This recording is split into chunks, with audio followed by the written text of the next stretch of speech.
है, मरता तो केवल शरीर है। शरीर के समाप्त होने के बाद भी आत्मा नहीं मरती है।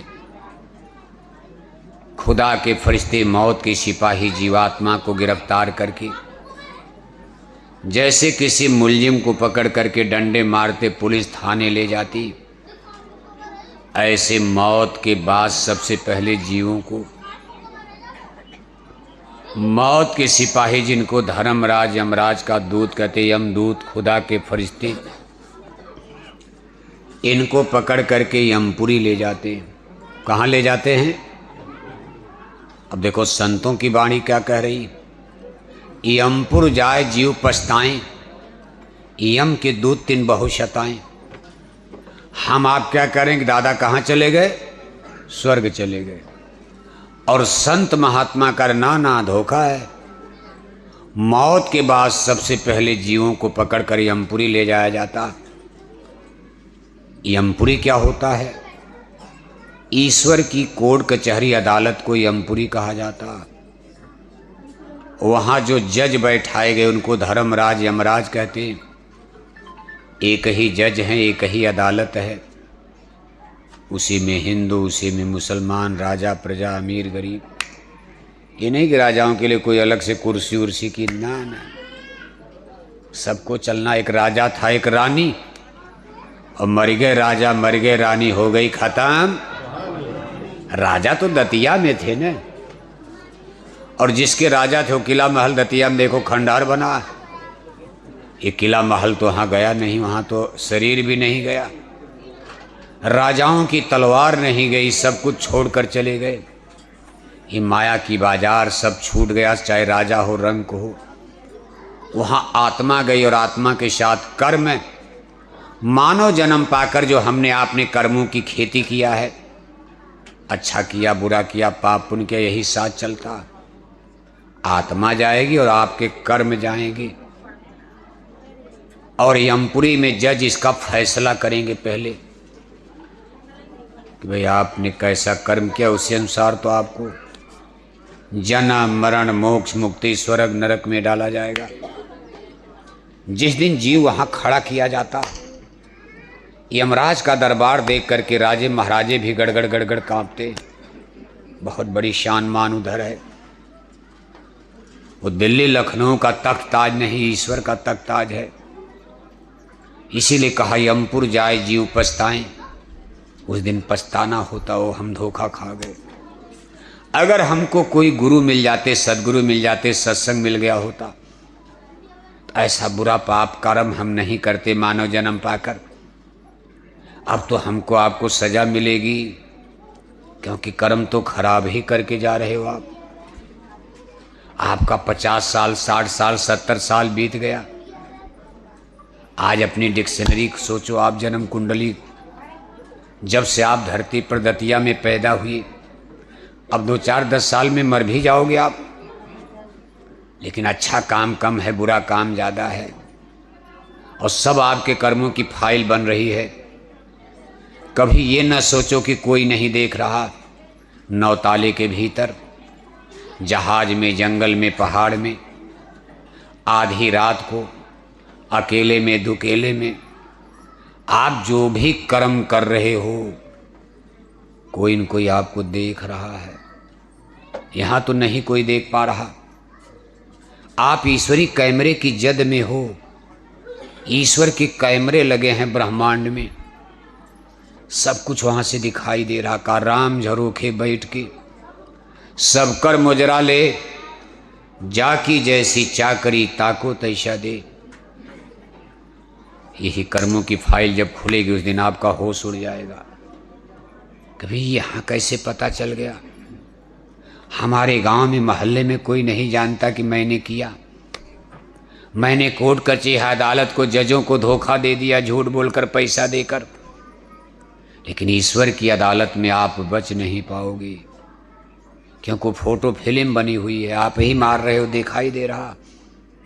इसके बाद उनका हुक्म हो जाएगा, इनको स्वर्ग नहीं। अब यहाँ से देखो रास्ते अलग अलग हो जाते। पाप कर्म करने वाली आत्माओं को नरकों में ले जाते हैं, गाय बैल कुत्ता बिल्ला बनाकर दतिया में डाल देंगे, यहीं मानो जन्म अब नहीं मिलेगा। तोता मैना कौआ कोयल बनाकर आम जामुन पीपल के पेड़ पर बैठा दिए जाओगे। पुण्य कर्म करने वालों के लिए स्वर्ग वैकुंठ का रास्ता खुलता। और अगर सद्गुरु मिल गए, भजन कर्म नाम कमाई शब्द कमाई कर लिया, तो सीधी चढ़ाई ब्रह्मदेश आता, पार ब्रह्म परमेश्वर का देश, ताके परे देश सतलोका। काल कर्म नहीं कष्ट कलेसा, जहाँ से जीव आया वहाँ पहुँच जाता। जन्म मरण मोक्ष मुक्ति प्राप्त हो जाती, यानी वहाँ से रास्ते बिल्कुल अलग अलग हो जाते। लेकिन यमपुरी तक सबको बराबर चलना पड़ता, सबका एक ही रास्ता, वहाँ पहले फैसला। और हम आप यहाँ से मरने के बाद ही कह देते सबका स्वर्गवास हो गया, तो गलत है, झूठा है कि नहीं है? ये बात देखो कितनी फर्जी है। चाहे आप 1000 को तेरही में लड्डू खिलाओ, चाहे पूरे दतिया जिले को लड्डू पूड़ी खिला दो। मंत्री मिनिस्टर मरते हैं तो पूरे लाखों लाख लोगों को लड्डू पूड़ी खिलाया जाता, तो क्या मंत्री मिनिस्टर स्वर्ग चले जाएंगे? दिन रात दारू पी करके दिल्ली भोपाल में सारी जनता को तबाह किए बैठे, धर्म संस्कृति को नष्ट कर डाला। दिल्ली भोपाल में बैठकर बस बोतलें पीते रहे, भारत माता की जय बोलते रहे, और विदेशी बैंकों में खाता खोलते। अगर लड्डुए पूड़ी खिलाने से सबका स्वर्ग हो जाना बहुत मुश्किल है। गाय बना दिया, बैल बना दिया, कुत्ता बिल्ला बना दिया, अपने ही गांव में कुतिया बनकर जन्म हो गया, अपने ही कोठी हवेली में गए, पलंग पर चारपाई पर बैठ गए। तब तक नाती पोता ने मारा 2 डंडा, हमारे पलंग पर कुतिया कैसे बैठ गई, हमारे कमरे में ये कुत्ता कैसे आ गया।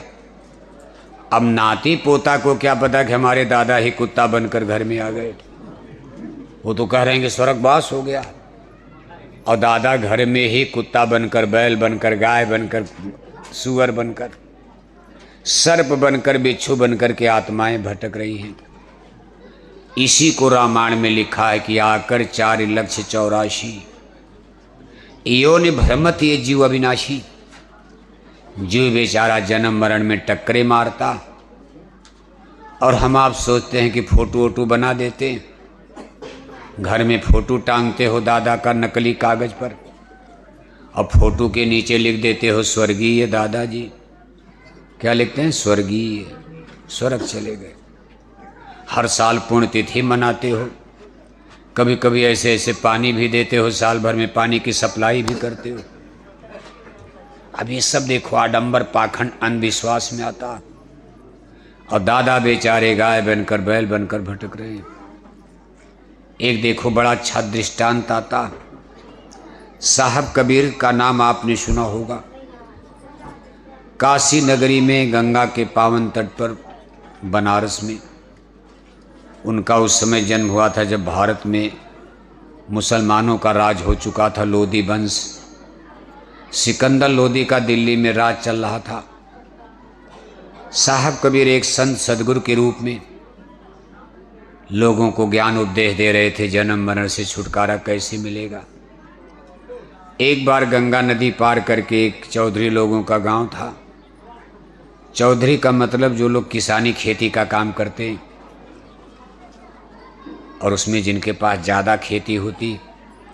अब किसानी खेती तो सब करते, सबको चौधरी नहीं कहा जाता, लेकिन जिनके पास गांव में ज़्यादा खेती बाड़ी है उनको चौधरी गांव वाले कहते। भाई एक तरह से श्रेष्ठ यानी मुखिया, जैसे जाट चौधरी, गुजर चौधरी, पटेल चौधरी, यादव चौधरी, और आपके गांव में बघेल चौधरी भी होते हैं, उसमें भी होते हैं। जिनके पास ज़्यादा होगा, ज़्यादा खेती होगी तो आपको चौधरी कहा जाएगा।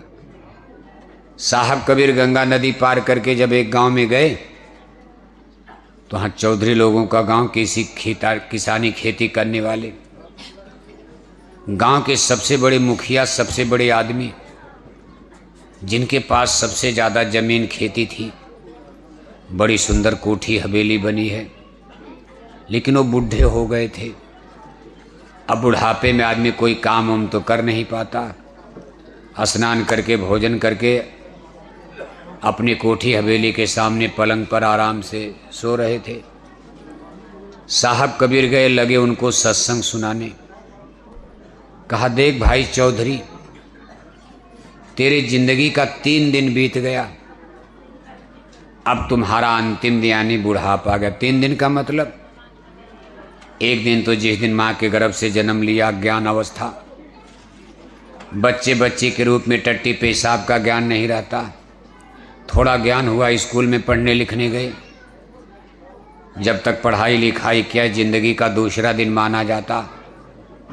इसको बाल्याकाल ब्रह्मचर्य काल कहा जाता। फिर किसी को पकड़कर शादी करवा दिया, अच्छे बच्चे पैदा हुए, खेती दुकान दफ्तर अपना करना शुरू कर दिया, जिसको जवानी कहा जाता। इसके बाद टूटे दांत, केश भय उजले, दाढ़ी बाल सफ़ेद होने लगे, दांत टूटने लगे। इस जिंदगी का चौथा दिन वृद्धा काल बुढ़ापा कहा जाता। अब चौधरी बेचारे बूढ़े हो गए थे, चारपाई पर पड़े रहते थे। साहब कबीर ने कहा, चौधरी तेरे जीवन का 3 दिन तो बीत गया, 1 दिन बाकी है, बुढ़ापा आ गया, कुछ दिन में तू मर जाएगा। तूने दुनिया का हर काम तो कर लिया, कोठी हवेली जमीन बगीचा नाती पोता बेटा बेटी घर मकान जमीन जायदाद सब बनाया, लेकिन जीवन का जो मूल मिशन लक्ष्य है, ये हितन कर फल विषय न भाई, स्वर्गव स्वल्प अंत दुखदाई। मानव जीवन का मूल उद्देश्य आत्मा का कल्याण करना। बड़े भाग मानुष तन पावा, सुर दुर्लभ सदग्रंथ निगावा। साधन धाम मोक्ष के द्वारा, पाए न जेहि परलोक सवारा। परलोक माने आत्मा का भी कल्याण किया जाए। साहब कबीर कह रहे, भाई जिंदगी का सब काम तो कर लिया, लेकिन अपनी आत्मा के कल्याण के लिए तूने कुछ नहीं किया। ले आज आत्मा के कल्याण के लिए मैं भगवान के भजन का आपको सच्चा रास्ता सच्चा भेद बता रहा हूँ, जिसको नाम कमाई शब्द कमाई गुरु दीक्षा गुरु मंत्र।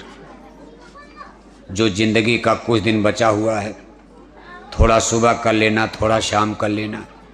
जैसे बूंद बूंद से घड़ा भरता, ऐसे धीरे धीरे कुछ आध्यात्मिक खजाना, दुनिया का खजाना तो यहीं छूट जाएगा, लेकिन इसके परे तो भजन ही है साथी। ये आध्यात्मिक रूहानियत का खजाना है, ये तेरे खाते में रहेगा, मौत के बाद साथ चलेगा।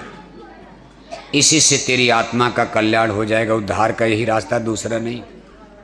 दुनिया की कोई दौलत, दुनिया का कोई सामान आत्मा की रक्षा नहीं कर सकता। लेकिन अब संतों की का ज्ञान, संतों का सत्संग इतनी जल्दी तो समझ में आता नहीं। साहब कबीर सुनाए जा रहे, चौधरी बेचारे दाएं बाएं मार रहे। अंत में बहाना मार दिया, कहा महाराज अभी नहीं, जरा ठहर जाइए, समझौता हो गया। कहा अगली बार आप आइएगा तब हम आपका गुरु मंत्र लेंगे, अब की बार नहीं, अब की थोड़ा काम ये काम ये काम।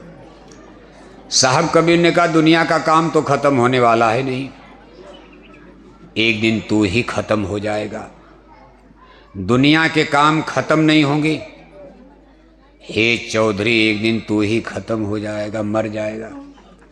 और मान लो दोबारा मेरे आने में लेट हो जाए, तू मर जाए, तब क्या होगा? काम अधूरा रह जाएगा। ले ले, आज यही मंत्र ले ले। लेकिन चौधरी को देखो, माया इतनी प्रबल होती, माया में ही तो सारी दुनिया भूली है, नहीं हो पाया। अब डंडा मारकर तो भजन भक्ति होगी नहीं। साहब कबीर चले गए। 15 बरस के बाद, 15 बरस का समय बहुत होता। 15 बरस के बाद जब दोबारा उस गांव में लौटे तो छोटे छोटे बच्चे देखो सयाने हो गए थे।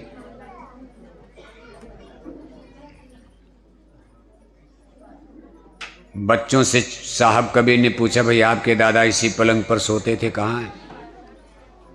तो बच्चों ने कहा, महाराज हम लोगों को तो होश है नहीं, कब मर गए। अब 15 साल तो बहुत होता। साहब कबीर अंतर्जामी महात्मा आंख बंद करके अंतर्दृष्टि से देख रहे हैं कि चौधरी मरे तो मर करके गए कहाँ, उनको अगला जन्म क्या मिला।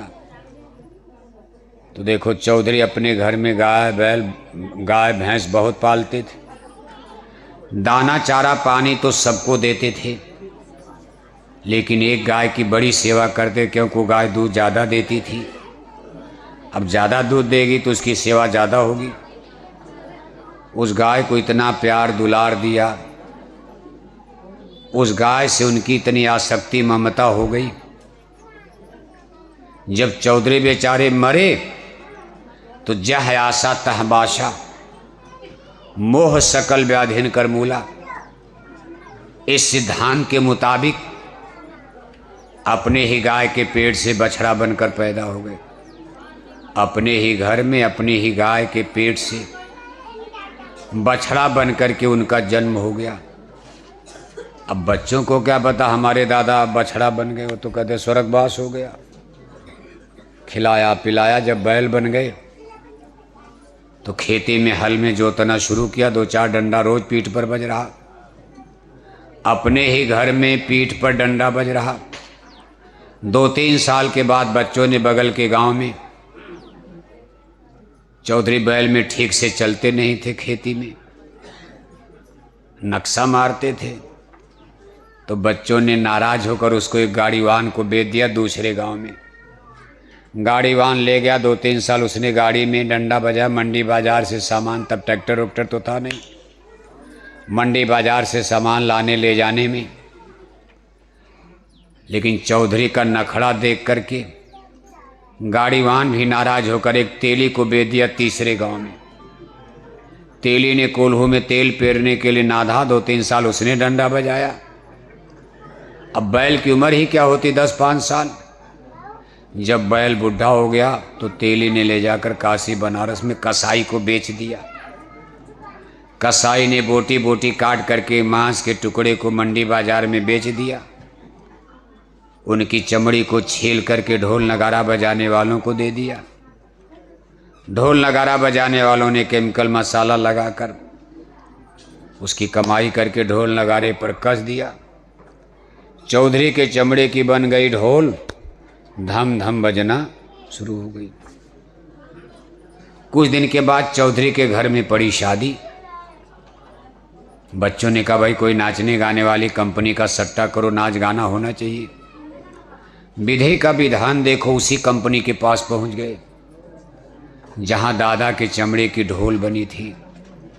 उनको कुछ पैसा दिया, दिन तारीख मुकाम गांव पता नोट करा दिया कि भाई हमारे घर में शादी, आपको नाच गाना करना। ठीक समय पर नाचने गाने वाले आए। बाबू साहब आपकी भी ढोले बनेगी कहा, जब सत्संग में सोएंगे तो क्या होगा? ऐसे तो है, बताओ सत्संग में आदमी सो जाएगा, मास्टर पढ़ा रहा हो और विद्यार्थी स्कूल में सो जाए तो कभी पास होगा? अब सत्संग में सो जाओगे तो चमड़े की ढोले बन जाएगी, क्या होगा? हैं? वैसे गुरु महाराज मिल गए, चलो दया है, ऐसा नहीं होगा। जिसको सदगुरु मिल जाते यही तो बात है। इसलिए सत्संगी कहते भाई चलो जाके टोकरी बोरा पहन के घूमते रहो, पार तो हो ही जाना। सदगुरु के भरोसे बहुत बड़ी शक्ति संत होते हैं।